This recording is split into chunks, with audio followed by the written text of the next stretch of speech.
Қазір Кореяда Чусок деген мейрам, үйімізге тамақтар келді. Негізі мына тамақтың бәрін біз жасауымыз керек. Но енеміз доставкамен алдыртты. Ал күйеуім оны көтеріп кіреді.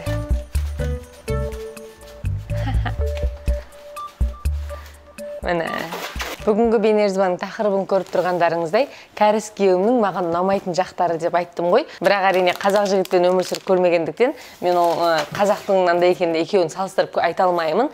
Бірақ менің айтқым келетіні осы жерде тұрғалы, енді ағайын туыстар бар, естиміз ғой, қазақ күйеу қандай екені, бауырлар бар деген сияқты.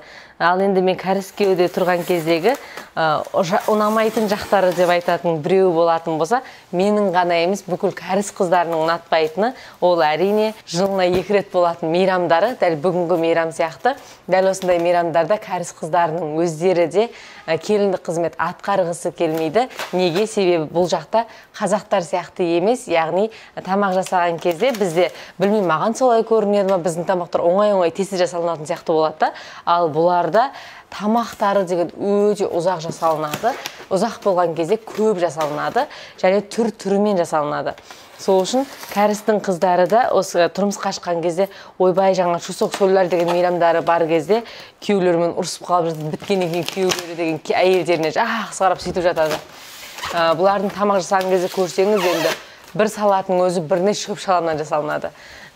Менде де сондай, білмеймін, менде осында 10 жыл тұрғалы кәріс болып үйрендім ба, маған да мейрамдары онша көбірек ұнай бермейді. Негізі Чусокта бұларда жеса деген нәрсе жасайды, ол адамдар қайтыс болған кезде жаңағыдай тағзым ету сияқты. Оған алдын ала тамақтардың барлығын дайындап, үйден түнімен жасайды. Алғаш келін болып түскен кезімізде бізде жасағанбыз, түнімен ұйықтамай барлық отбасы болып бірігіп жасайтынбыз. Қазір көріп тұрғандарыңыздай, енеміз өзі 25 жыл келіндік қызмет атқарған ғой, почти 30 жыл ма білмеймін. Содан әбден қиналған, 2 келіні түскеннен кейін 2 келін шашатпай ақ қояйын деп, бізге осылай дайынын тапсырыс беріп алдыртады. Әрине біздің келіндік қызметіміз басқалары қарағанда оңай. Көріп тұрғандарыңыздай барлығын дайын алып аламыз да, үстелге қонақтар келмей тұрып, как будто біз жасаған сияқты сатып болды. Басқа нәрсенің қажет емес, тіпті сорпасына шейін бірге береді. Менің айтқым келетіні, әрине біздің отбасыда осындай оңай болғанымен, негізі кәрістер, көптеген кәріс жігіттерінде дәл осындай жылына 2 рет болатын мейрамдардың кесірінен қыздары, әйелдері ажырасып та кетіп жатады. Өйткені сенің отбасыңның бәрі мынаны істейін ба, менің отбасыма мынаны бер, одан кейін құр беріп қана қоймай жаңағы ақша беру дегендері бар, басқалары бар. Әйтеуір осының кесірінен ажырасу да болып жатады, ұрыс керіс те болып жатады. Байқұс жігіттер мейрам біткеннен кейін бір апта жүреді, осылай айналшықтап, бір апта жақсы қарап жүреді жаңа әйелдеріне. Массажын жасап, басқасын қылып, соншалықты бұлардың мейрамдары жылына 2 рет болғанмен 2 жылдық мейрам деп ойласаңыздар болады. Қыздардың, әсіресе келіндердің, әйелдердің бүкіл денсаулығын алып қоятындай жұмыстары көп мейрамдарда. Бізде де бар ғой, бірақ бізде абысын келін дегендер бар, тез бітіріп тастайды. Ағайын деген бар, туыс деген бар, бұларда ондай жоқ қой. Сол үшін барлығын өздері істеулеріне тура келеді. Біздің жағдайда енеміз сәл бізде сенісі бар. Жаңағыдай любой жерден амал тауып кетеді. Осылай бізге дайынын алып кеп берді, біз дайынмен жасаймыз.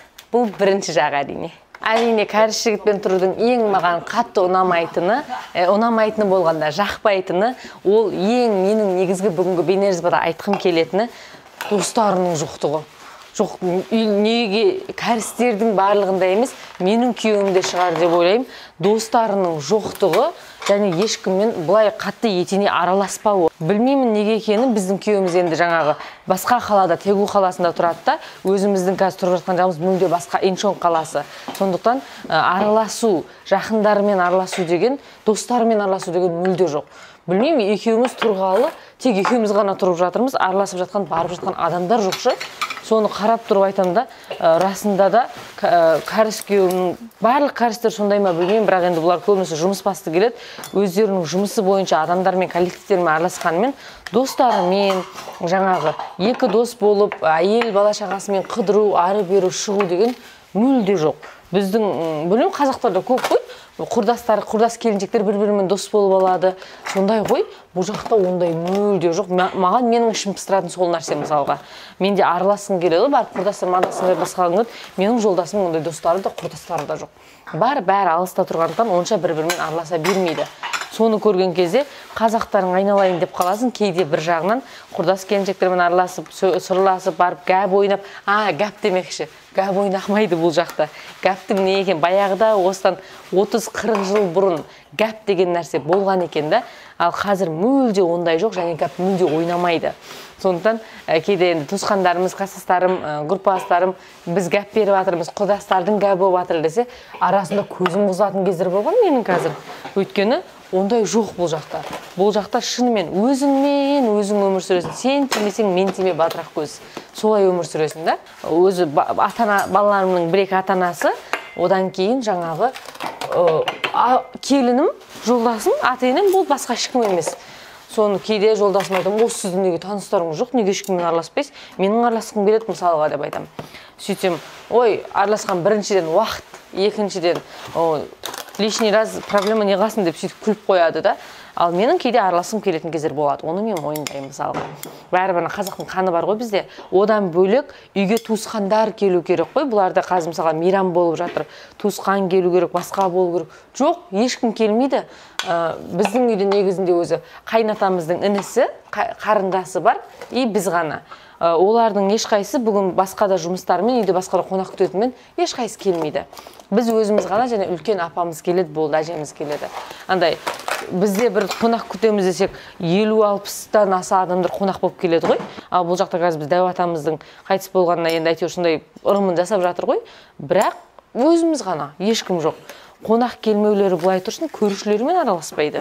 Көрушілерін бір-бірін танымайды да. Әрине қазір құлпынай сен құтырайын депсің, қайтаға ешкіммен араласпаған жақсы ғой, уақытың эконом, ақшаң эконом деп айтуларыңыз мүмкін. Үйлеріңе қонақ аз келсе саған жеңіл ғой деген сияқты.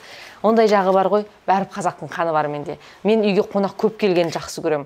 Үйге қонақ келіп, шүйіркелесіп, сөйтіп отырған жақсы көрем. Бірақ біздің иншондағы үйге ешкім қонақ болып келмейді. Келетін адам жоқ. Анда-санда бір әпкелерім, мамаларым қыдырып келмесе, ата-енеміз қыдырып келмесе, қайыненеміз қыдырып келмесе, басқа ешкім келмейді. Өйткені араласатын адамымыз жоқ. Мен үйге қонақ келгенді жақсы көремін. Содан ғой дейін білмеймін. Бүгін бір дәл осындай мейрамда енеміздің келіндерінің жағдайын жасап, бірде-бір тамақ істеткізбей, осы мен балалармен ұрысып қалмасыншы, осылар тату болсын деп әйтеуір бәрін тапсырыспен осылай әкеп береді, дайын қылып, біз сол дайынға тапқып бәрін қоя саламыз. Үшіншісі, мен 3 нәрсе айтам деп келдім. Бүгін сіздерге 3 рет айтып жамандап жеңілдеп қалайыншы дедім. Үшіншісі, әрине, ол кәрістердің мінездері өте шыдамсыз болады. До такой степени шыдамсыз болады. Бұлар кішкентай нәрсенің өзін шыдай алмайды. Біздің қазақтар сияқты, болады, мүмкін күте тұрайық, осыған да шүкір деген нәрселерді бұлар білмейді деп айта аламын. Бұлар кішкентай нәрсенің өзіне болмай кетсе қашан болады деп шырылдап, шиқылдап кететіндер да. Бір қызығы, анау ерлі-зайыпты бірге тұрса бір-бірде тартады деген рас қой деймін. Мен де сондай болып бара жатырмын. Мінездері өте шыдамсыз келеді. Қазақтың жігіттерінде, білмеймін, барлығы ондай мен көрген жоқпын ғой, бірақ сабырлық деген нәрсе бар да, шүкіршілік деген нәрсе бар, сабырлық деген нәрсе бар. Ал кәрістердің барлығында, менің күйеуімде ғана деп айтпаймын, бүкіл кәрістердің барлығында шыдамсыздық деген нәрсе бар. Шыдамсыз шыдай алмайды еш нәрсеге. Бұрқ-бұрқ етіп, сразу басылып, сөйтіп кетеді, ашуланып кетеді. Бірден басылады әрине. Жалпы бүгінгі бейнежазбада менің айтқым келетіні, әрине, мен кәріске тұрмысқа шыққаныма қазір өкіну, немесе сіздерге бір жамандап алу мақсатында емес. Дәл осы мейрам кезде есіме түсіп кетіп, ақыр камера қосылып тұр ғой деп сіздерге бір бейнежазба түсіріп отырмын. Ең бірінші айтқым келетіні, әрине мейрамдары өте көп, келіндері шаршайды, тамақтары өте көп жасайтын. Екінші, ол менің жолдасым достарының жоқтығы, араласатын адамдардың жоқтығы, гәп сияқтылардың құрдастармен араласудың болмауы. Үшінші айтқым келетіні шыдамсыздығы. Дәл осылар, мысалға, мен осында қазір өмір сүріп жүргелі, дәл бір осы нәрселер сондай жағы сәл қынжылтатыны бар енді. Барлығын анамыз сатып алды, енеміз. Бүгінгі бейнежазбада тек қана Құлпынай ішін жақсылап босатып алды, рахаттанып қалды, сіздерге әңгіме айтты деп ойласаңыздар болады. Рахмет соңына дейін көргендеріңізге, күйеулеріңізбен тату-тәтті тұрыңыздар. Бұл бейнежазбада Құлпынай өкініп жатырмын деген сөз емес, жай ғана кәрістің барлығы идеальный емес, осындай түрлері де бар. Бірақ барлық кәріс емес менің күйеуім. Басқа да кәрістерде басқаша болуы әбден мүмкін. Бейнежазбаның соңына дейін көргендеріңізге көп рахмет. Барлықтарыңызды жақсы көремін. Сау болыңыздар.